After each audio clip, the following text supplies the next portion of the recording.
దానియేలుకున్న ఒక అలవాటు ఏంటంటే యెరూషలేం మందిరం వైపు తిరిగి రోజుకి 3 సార్లు ప్రార్థించడం అనేది దానియేలుకున్న అలవాటు.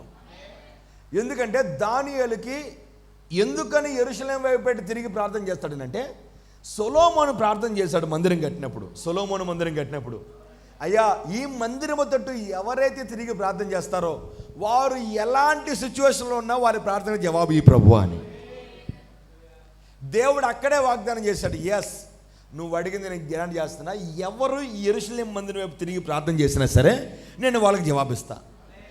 యోనా తిమింగలం కడుపులో ఉన్నాడు, అక్కడ ఉండి లోపల నుండి ప్రార్థన చేస్తున్నాడు. అయ్యా సొలొమోనుకు వాగ్దానం చేసావు కదయ్యా, ఆ మందిరము తట్టు తిరిగి ప్రార్థన చేస్తే విడుదలస్తావని.